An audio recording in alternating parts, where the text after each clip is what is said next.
Bismillahirrahmanirrahim. Alhamdulillahirabbil alamin wassalatu wassalamu ala asyrafil anbiya'i wal mursalin wa ala alihi wa sahbihi ajma'in. Subhanaka la ilma lana illa ma 'allamtana innaka antal alimul hakim. Rabbi shrah li sadri wa yassir li amri wahlul 'uqdatam min lisani yafqahu qawli. Amma ba'd. Alhamdulillah ala nikmatil Islam, alhamdulillah ala nikmatil iman, wa kafa biha min ni'mah. Allahumma barik lana fi Rajab wa Sya'ban, wa ballighna Ramadan, wa ballighna Ramadan, wa ballighna Ramadan, wa a'inna ala siyam wal qiyam wa qiraatil Qur'an, wa qanni'na bil yasir minal manam. Alhamdulillah, segala puji bagi Allah Subhanahu wa ta'ala. Malam hari ini kita kembali diberi kesempatan untuk berzikir, diberi kesempatan untuk salat berjamaah, diberi kesempatan untuk membaca surat-surat firman-firman Allah Ta'ala yang ada di dalam Al-Quran. Juga kita diberi kesempatan untuk mengkaji salah satu kitab dari seorang ulama termasyhur, yaitu Al-Habib Abdullah bin Alawi Al-Haddad. Ila an qala al-muallif rahimahullah ta'ala wa nafa'na bi ulumi fid darain amin. Wa 'alaika bil ikthar min al-istighfar ana al-laili wa ana an-nahar wa la siyama 'inda al-ashar. Kalau beberapa pertemuan yang lalu kita membahas tentang tajdidut taubah, bahwasanya kita ini Allah Ta'ala memerintahkan bagi hambanya, bagi umat Islam, bagi umatnya Nabi Muhammad SAW terkhususnya untuk melazimi satu rasa, melazimi satu ibadah, melazimi satu tujuan, yaitu selalu mentaubati diri kita dari segala macam kesalahan. Kita menganggap bahwasanya kita adalah hamba-hamba yang gak pernah luput dari dosa, selalu melakukan kesalahan-kesalahan, tapi di saat yang sama kita juga berusaha untuk selalu mentaubati dosa-dosa kita. Minta pengampunan dari Allah Subhanahu wa ta'ala itu adalah salah satu ibadah yang harus ada terus-terusan di dalam diri kita. Entah kita merasa ataupun gak merasa, kita menganggap itu sebuah dosa atau kita tidak menganggap itu sebuah dosa, tapi semuanya kita minta ampun sama Allah Subhanahu wa ta'ala, karena itu adalah cara seseorang di dalam menghamba. Nabi Muhammad SAW enggak melakukan dosa apapun. Beliau maksum, beliau dijaga dari segala kesalahan, baik itu dosa zahir ataupun dosa batin. Bahkan sampai dikisahkan Nabi ini pernah dibikin, istilahnya pernah dibelah dadanya sampai 2 kali sama Allah Ta'ala.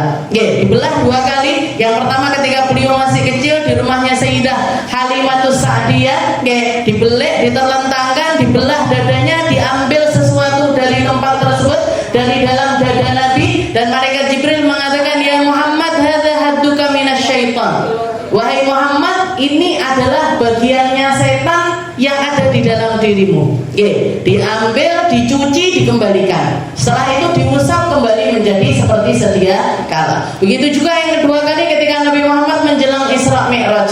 Dibelah dadanya Nabi, diambil sesuatu darinya, dicuci, setelah itu dikembalikan. Ini menunjukkan kalau manusia pada umumnya, manusia seluruhnya, bahkan bukan pada umumnya, manusia seluruhnya, katanya Nabi, inna syaitan yajri fil insan majrad dam.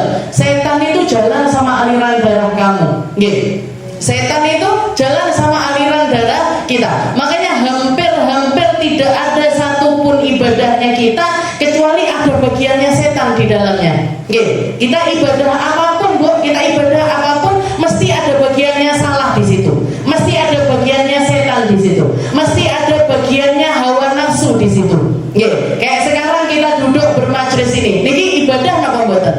Ibadah, gitu. Sekarang ini kita lagi beribadah. Ibadah apa? Ibadah tolabul ilm. Ibadah nyari ilmu. Ibadah mendekatkan cara pikir kita, cara hati kita, cara rasa kita tentang biar semakin mirip dengan cara rasanya Nabi Muhammad SAW.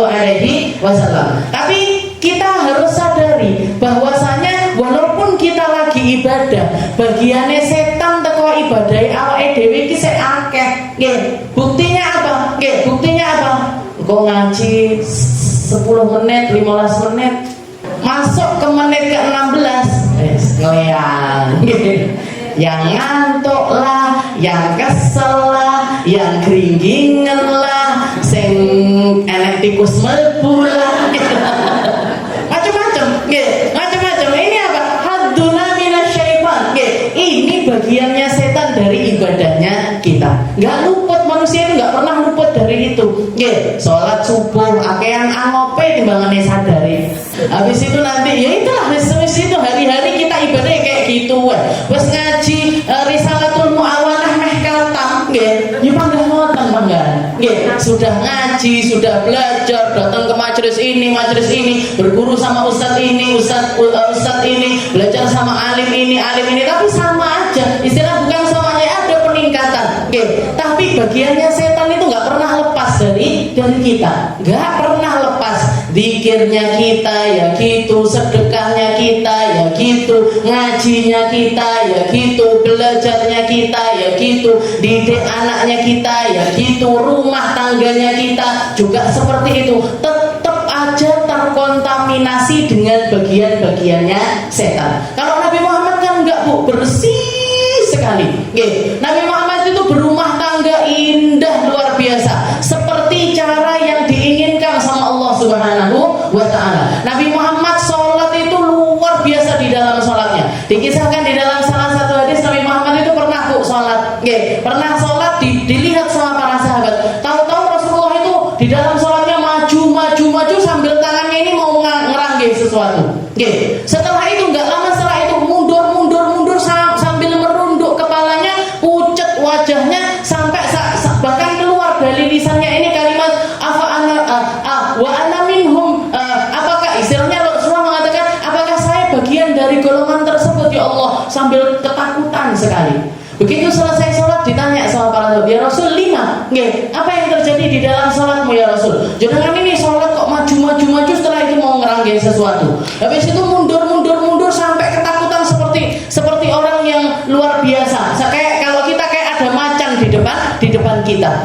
Apa yang terjadi ya Rasul? Maka Rasulullah mengatakan, ketika aku sholat, kusyifatil hijab, Allah Ta'ala membuka hijab antara diriku dengan alam gaib. Setelah itu pertama dibukakan bagiku surga. Maka aku jadi orang yang sangat-sangat menginginkan surga. Aku jadi orang yang begitu menginginkan surga. Bahkan ketika tanganku seperti ini, aku seakan-akan mau ngambil buah di dalam surga. Tapi setelah itu, setelah dibukakan tentang surga, dibuka lagi sama Allah Ta'ala tentang neraka. Maka aku mundur saking takutnya dengan apa yang terjadi di dalam neraka. Katanya Nabi, beliau ingin memastikan kepada Allah Ta'ala, ya Allah, aku ki apa yo bakalan dimasukkan ke dalam neraka. Sebegini menakutkannya neraka, dan apakah aku bakalan masuk di dalam neraka. Jadi istilahnya antara khauf dan rojaknya Nabi ini benar-benar luar biasa seimbang. Beliau itu kepingin surga dan sangat menginginkan surga. Di satu sisi beliau juga sangat takut dengan neraka, takut sama neraka, dan merasa diri itu pantas kalau dimasukkan sama Allah Ta'ala ke dalam neraka. Awake dhewe kan enggak. Wis ngaji, gak mungkin lah Gusti Allah nglebokne aku neraka. Aku lho sholat, aku lho poso, aku lho sedekah, aku lho. Seakan-akan enggak pantas sama Allah Ta'ala ini dimasukkan ke dalam neraka. Tapi Nabi Muhammad jadi seimbang sekali. Bagiannya setan itu enggak ada sama sekali. Enggak ada sama sekali. Tapi dengan seperti itu pun Rasulullah masih terus mentajdid taubahnya. Tetap aja minta ampun sama Allah Ta'ala, tetap aja memperbaharui pertaubatannya kepada Allah Subhanahu wa Ta'ala. Inilah astaghfirullah wa atubu ilaih. Saya setiap hari itu minta ampun dan bertobat kepada Allah Ta'ala minimal 100 marrah, minimal 100 kali. Minimal 100 kali itu kembali kepada Allah Subhanahu wa Ta'ala dengan haliyahnya beliau yang begitu sempurna. Maka kita harusnya lebih dari Nabi. Nek ngomong nek istighfar ya dhewe kudune luwih akeh. Wong ibadahnya kita itu loh, ketimbang kita minta untuk diterima sama Allah, luwih pantas diistighfari. kita istighfar, dan istighfarnya kita ini perlu diistighfari lagi. Kita sholat, tapi sholatnya kita ini ternyata lebih pantas untuk dimintai ampun sama Allah Ta'ala ketimbang minta untuk diterima sama Allah. Kenapa? Celahnya begitu banyak. Ditakbir, yo wes cacat. Nanti ketika iftitah, yo cacat. Berapa betapa sering kita sholat ini. Ketika kita sholat sudah baca iftitah, baca doa iftitah, habis itu lupa. Mang wis iftitah apa durung yo? Dibaleni Fatihah. Mang wis Fatihah apa durung? Padahal yang ngomong ini lisannya loh. Berarti apa? Gak connect, Bu, antara lisan kita sama hati kita ini gak connect. Gak ada sinkronnya, gak nyambung. Antara lisan kita sama hati kita ini gak nyambung. Yang paling sering iki rakaat telu apa papat? Baleni telune apa papat nek baleni nek. Ya, ini kan berarti ya, makanya begitu salam itu yang paling bagus ya astagfirullah. Baru Rabbana taqabbal minna innaka antas samiul alim wa tub alaina innaka antat tawwabur rahim. Ya, tapi tetap aja kita pede aja. Karena roja itu juga sifat atau rasa hati yang Allah Ta'ala inginkan ada di dalam hati kita. Di satu sisi rasa takut itu juga harus ada di dalam diri kita. Jangan takut tak sampai seakan-akan Allah Ta'ala ini gak ada rahmatnya sama sekali. Jangan juga terlalu mengandalkan rahmatnya Allah Ta'ala sampai lupa kalau Allah Ta'ala ini juga mampu dan pantas untuk mengadab kita dengan segala macam adab. Jadi dua hal ini, dua sifat yang harus ada di dalam diri kita. Setelah itu beliau mengingatkan kita, wa alaika bil iktsar minal istighfar. Setelah itu kamu wahai hamba, hendaknya kamu perbanyak istighfar. Taubat perlu, ini gandengannya satu lagi nih, yaitu beristighfar. Wa alaika bil iktsar minal istighfar. Ana al-laili ana an-nahar, siang istighfar, malam istighfar. Wala siyama indal ashar, terutama ketika di waktu sahur. Di waktu pertengahan malam yang terakhir, sepertiga malam yang terakhir. Itu adalah waktu-waktu yang sangat diinginkan Allah Ta'ala itu kita beristighfar di waktu tersebut. Istighfar itu adalah kalimat yang bahkan bangsa Arab sebelum datangnya agama Islam sudah kenal dengan lafaz tersebut. Sudah tahu dengan lafaz istighfar. Ada banyak kalimat yang dibawa sama Nabi ini orang Arab dulu nggak kenal. Kayak alhamdulillah. Alhamdulillah ketika surat Al-Fatihah turun, Bismillahirrahmanirrahim, alhamdulillahirabbil alamin. Katanya para sahabat, ya Muhammad, na'rifus syukur wala na'riful hamad. Kami tahu tentang kalimat asykuruka, saya berterima kasih kepadamu, kita kenal sama lafaz tersebut. Tapi alhamdulillah ini maknanya apa wahai Muhammad? Alhamdulillah ini maknanya apa? Maka diterangkan sama Nabi, alhamdulillah itu adalah lafaz syukur yang datang dari sang pemberi segala sesuatu. Jadi yang minta untuk kita bersyukur bukan cuma dengan kalimat syukur, tapi dengan kalimat hamdalah, itu Allah Ta'ala sendiri. Jadi istilahnya gini, Allah Ta'ala itu nggak cukup kamu bersyukur aja, nggak cukup kamu berterima kasih tak sama Allah Ta'ala, itu nggak cukup. Rasa syukurmu itu harus disertai dengan rasa pujian kepada Allah Subhanahu wa Ta'ala. Rasa syukurmu itu harus disertai dengan rasa terima kasih, rasa memuji kepada Allah Subhanahu wa Ta'ala. Karena kalau kita terima kasih, ini kadang-kadang ada perasaan di mana setelah aku terima kasih ini udah selesai. Saya nggak perlu ngasih apa-apa lagi, nggak perlu ada rasa lebih daripada itu. Jangan misalkan bawakan saya air minum, setelah itu saya bilang terima kasih ya, kan cukup. Tapi kalau dari Allah Ta'ala, air ini semuanya dari Allah. Kita minum setiap hari, minum airnya Allah Ta'ala, maka harusnya terima kasihnya kita nggak boleh sama dengan orang yang ngasih 1 gelas 2 gelas kepada kita. Harus lebih daripada itu. Orang tua kita ngasih kita makan, ngasih kita minum, ngasih kita dana pendidikan, mulai dari kita lahir sampai kita dewasa, sampai kita jejak di atas kaki kita sendiri. Maka kita terima kasih sama orang tua kita. Itu pun dengan terima kasih yang besar sekali. Tapi terima kasihmu sama Allah Ta'ala harus di atas itu semuanya. Harus di atas itu semuanya. Nah, istighfar ini orang-orang udah tahu. Udah tahu. Dan salah satu kalimat atau bahasa di dalam ada satu kosakata namanya milfar. Milfar ini artinya adalah penutup. Jadi kalau orang pakai baju besi, ada yang terakhir dipakai itu biasanya adalah bagian kepala. Bagian kepala itu namanya milfar. Milfar artinya apa? Orang ketika beristighfar itu, kalau kita lagi minta ampun sama Allah Ta'ala dengan rasa dan juga dengan lisan, di saat itu juga Allah Ta'ala bukan cuman mengampuni dosa kita, tapi berbarengan dengan ditutupi aib kita sama Allah Ta'ala. Berbarengan dengan ditutupinya dosa tersebut dari halayak ramai.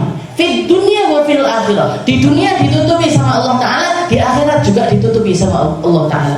Makanya kenapa kok sebegitu pentingnya kita itu istighfar. Pagi disuruh minta ampun, siang suruh minta ampun, sore suruh minta ampun. Kenapa? Biar setiap perintilan dosa yang ada di dalam diri kita ini gak disingkap sama Allah. Sudahlah diampuni, setelah itu gak diperhitungkan sama Allah Ta'ala, gak dipermalukan kita di hadapan orang lain. Padahal kalau Allah Ta'ala mau, kalau ada dosa-dosa kita yang kita nggak minta ampun sama Allah Ta'ala atau tidak kita istighfar, Allah Ta'ala maha mampu untuk membuka aib kita selebar-lebarnya. Berapa banyak orang yang terkenal dengan kebaikannya, tergelincir sekali, langsung turun pamornya. Kenapa? Karena aibnya dibuka sama Allah Ta'ala. Jenengan kalau tahu aib saya, gak kira ada yang mau dengerin, gak kira ada yang mau duduk di sini, gak kira ada yang mau ngaji sama saya. Kalau tahu gimana, jenengan kalau tahu gimana sholat saya, jenengan kalau tahu gimana istighfarnya saya, jenengan kalau tahu gimana tasbihnya saya, jenengan kalau tahu gimana rasa hati di dalam hati ini ketika saya melakukan segala sesuatu, gak kira ada yang mau dengerin. Kenapa kok orang-orang masih bisa menghormati kita, masih bisa respect sama kita? Karena Allah Ta'ala nutupi aib kita. Dan sesuatu yang kita harapkan untuk ditutupi di dunia, kita pengennya di akhirat juga ditutupi, Bu. Bayangkan aja, misalkan sholat subuhnya kita ini disetel sama Allah Ta'ala di bioskop terbesar di akhirat nanti. Kabeh wong delok angop takbir, angop Fatihah, angop ruku, angop eneh, bareng ngono lupa di sini. Bayangkan malunya kita. Itu baru satu sholat. Baru satu sholat, baru satu ibadah. Terus ibadah yang lainnya gimana? Belum aib-aib kita yang memang benar-benar aib, belum dosa-dosa kita, belum dosa-dosa besarnya kita. Kalau dipampang nyata sama Allah Ta'ala, dipamerkan di hadapan manusia, mulai dari manusia awal sampai manusia akhir, apa ndak entek Bu raine awake dhewe. Dan itu jangan salah. Ketika kita di akhirat, ingatan kita itu nggak sama kayak ingatan di dunia. Kalau ingatan di dunia kan gampang lali kita. Orang ini begitu, orang itu begitu. Di akhirat diingatkan semuanya sama Allah Ta'ala. Hari dimana semua aib itu dibuka, hari dimana semua aib itu dibuka, hari dimana kalau Allah Ta'ala pengen mempermalukan orang akan dipermalukan dengan permaluan yang luar biasa. Ketika Allah Ta'ala ingin memuliakan seseorang, akan dimuliakan setinggi-tingginya sama Allah Ta'ala. Ini orang manusia dari mulai zamannya Nabi Adam sampai akhir zaman, delok aib awake dhewe. Kalaupun misalkan kita masuk ke dalam surga, tapi aib kita nggak ditutup sama Allah Ta'ala, ini apa nggak jadi bahan omongannya orang-orang surga? Wah, awakmu toh sing mlebu surga tapekno salate ngono kae. Wah, awakmu toh sing mlebu surga tapi sedekahmu ngono kae. Itu kalau kita nggak ditutupi sama Allah Ta'ala seperti itu, Bu. Makanya kita sangat-sangat memerlukan istighfar. Katanya Habib Abdullah bin Aibil Ikhtar minal istighfar ana al-laili ana an-nahar. Kalau kamu merasa dirimu ini benar-benar kotor, kalau kamu merasa kamu masih banyak sekali melakukan dosa yang kamu sadari tentang dosa tersebut, lazimil istighfar. Lazimkan lisanmu untuk beristighfar. Terus-teruslah minta ampun sama Allah Ta'ala, terutama ketika waktu sahar. Qala Rasulullah sallallahu alaihi wasallam, Nabi Muhammad mengatakan, "Man lazimal istighfar ja'alallahu lahu min kulli hammin faraja wa min kulli dhaiqin makhraja wa razaqahu min haitsu la yahtasib." Katanya Nabi Muhammad, barang siapa yang melazimi istighfar, Allah Ta'ala akan memberikan kepada hamba tersebut di setiap kesumpekan dikasih jalan keluar, di setiap kesempitan dikasih keluasan, dan Allah Ta'ala akan memberi rezeki kepadanya dari tempat yang dia tidak sangka-sangka. Orang kalau istighfar itu sudah menyatu dengan dirinya, hidupnya nggak akan ada masalah. Kalaupun dia menganggap itu sebuah masalah, Allah Ta'ala sudah menyiapkan jalan keluar terindah bagi hamba tersebut. Kenapa? Karena orang kalau sudah istighfar tahu persis. Jadi misalkan tahu persis kalau diri ini banyak kesalahan dan memang pantas untuk diberikan cobaan sama Allah Ta'ala, dan di satu sisi dia memilih untuk beristighfar ketimbang keluar dari lisannya ini kata-kata yang tidak diridhoi sama Allah Ta'ala, maka yang dijanjikan sama Allah Ta'ala, kamu sumpah tak kasih jalan keluar, kamu lagi sempit tak kasih jalan yang luas untuk dirimu, dan akan aku jamin rezekimu dari tempat yang kamu tidak sangka-sangka. Orang baik itu rezekinya dari mana-mana. Orang yang tahu diri di hadapan Allah Ta'ala juga akan memberikan dia surprise, istilahnya kejutan-kejutan yang akan menanti dirinya, dan kejutan itu semuanya manis. Kejutan itu semuanya adalah sesuatu yang indah. Kejutan yang paling besar yang akan Allah Ta'ala berikan kepada hamba-hamba baik semacam ini adalah ketika mereka sakaratul maut. Ketika mereka sakaratul maut, dia akan melihat keindahan-keindahan, dia akan mendengar perkara-perkara yang indah, dia akan diketemukan sama orang-orang yang dia sayangi, dia akan dikumpulkan sama orang-orang yang mulia. Itu surprise paling besar yang akan Allah Ta'ala berikan sama orang-orang yang hidupnya ini penuh dengan istighfar, kembali sama Allah Ta'ala, kembali lagi sama Allah Ta'ala, kembali lagi sama Allah Ta'ala, dikasih husnul khatimah sama Allah Ta'ala, penutup kehidupan yang baik, dan selanjutnya ini penuh dengan kebaikan. Makanya para ulama mengatakan hadiah terindah bagi seorang hamba adalah kematian. Selama hidupnya dia diuji sama Allah Ta'ala. Hidup ini kan penuh ujian. Sehari aja nggak luput kita dari ujian. Nggak minum yo ngelak, nggak mangan yo luwih. Awak hidup ini. Jadi istilahnya hidup kita ini itu uji, pindah dari satu ujian ke ujian yang lainnya. Tapi ya itu tadi, kalau misalkan kita jadi orang-orang yang terus mengembalikan diri kita ini sama Allah, tahu persis kalau kita ini punya gantungan yang paling kuat, tempat bersandar paling kokoh, yaitu Allah Subhanahu wa Ta'ala, maka semua perkara ini akan menjadi sesuatu yang mudah. Wa akthir an taqul rabbighfirli wa tub 'alayya innaka antat tawwabur rahim. Dan setelah itu katanya beliau juga perbanyaklah untuk membaca istighfar dengan lafaz rabbighfirli wa tub 'alayya innaka antat tawwabur rahim. Innaka antat tawwabur rahim. Jadi rabbighfirli biasanya kalau yang sering atau yang banyak di rabbighfirli warhamni wa tub 'alayya, rabbighfirli warhamni wa tub 'alayya, rabbighfirli warhamni wa tub 'alayya. Tapi juga bisa dengan kalimat rabbighfirli wa tub 'alayya innaka antat tawwabur rahim.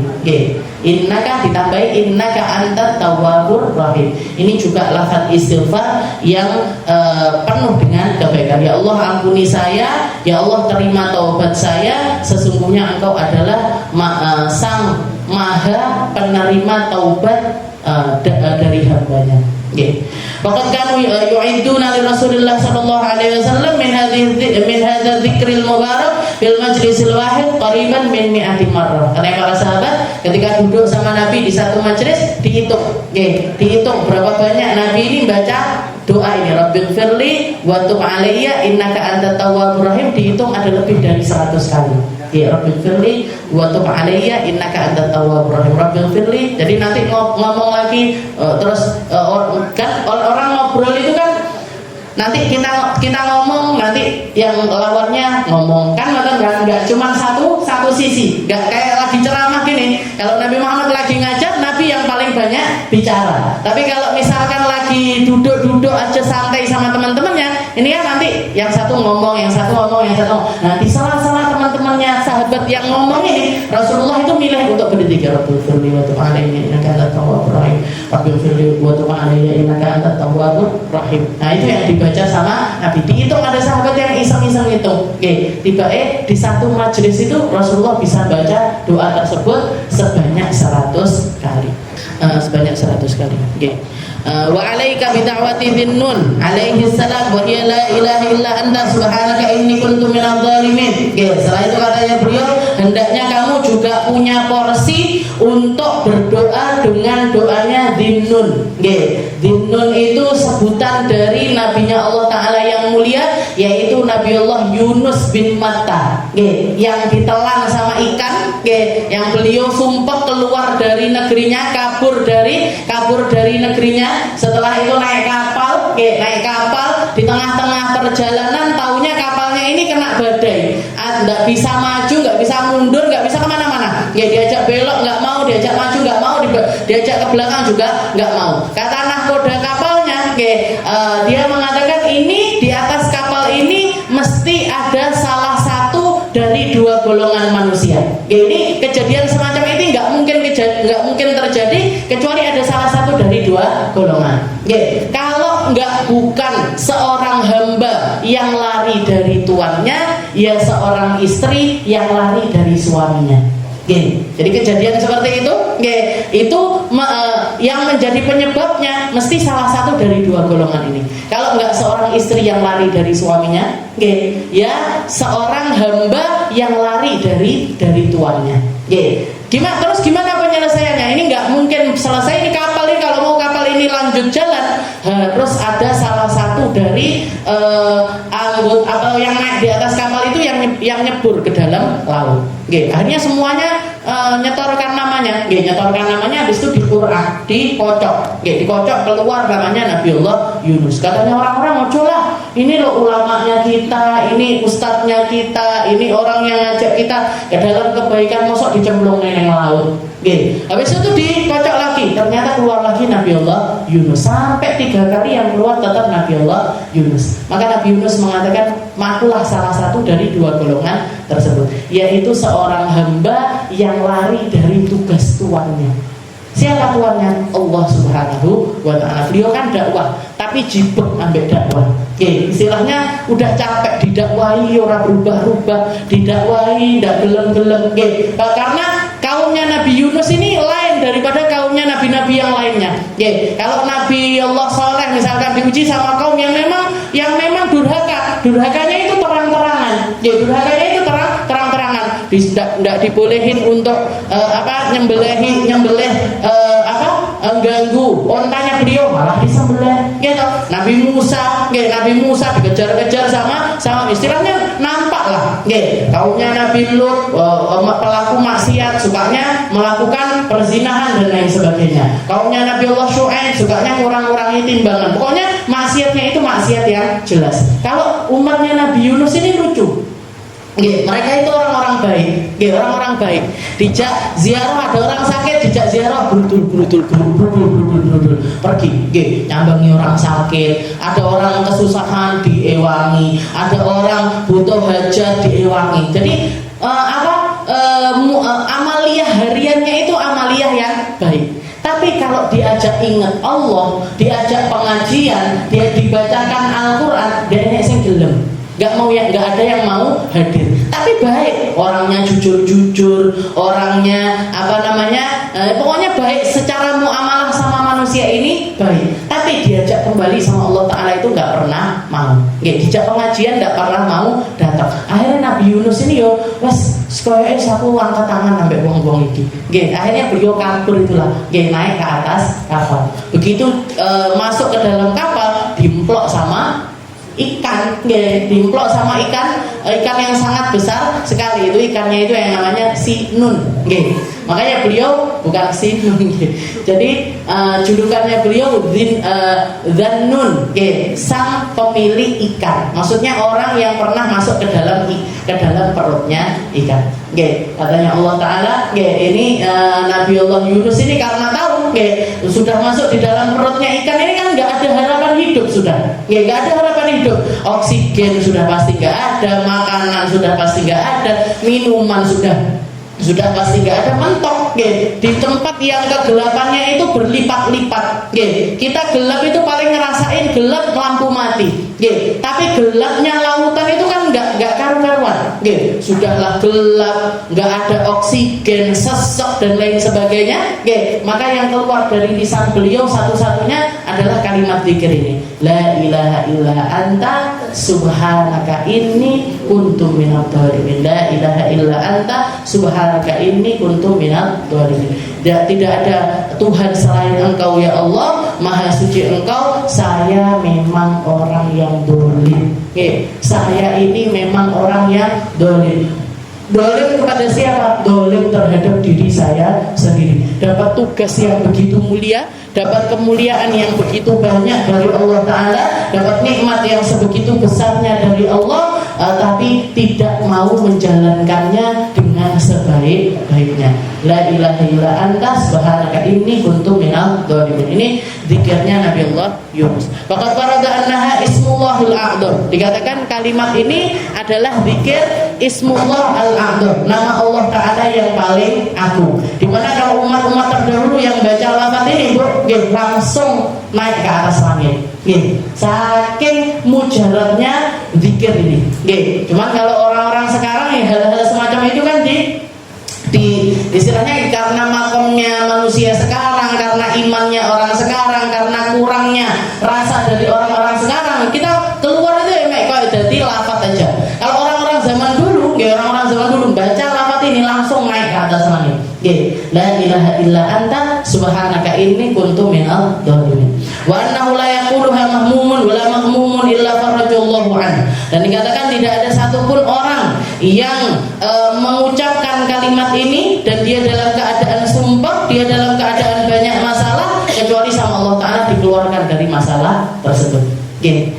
Wa qala Allah Ta'ala, karena Allah Ta'ala mengatakan fastajabna lahu wa najjaynahu minal gham wa kadzalika nunjil mu'minin. Berkah dari doanya beliau, katanya Allah Ta'ala, kami ijabahi doanya dia. Padahal tidak ada kalimat, ya Allah keluarkan saya dari perut ini, perut ikan ini. Ya Allah saya sesek. Ya Allah saya nggak punya makanan, saya nggak punya minuman. Ya Allah badan saya menggigil.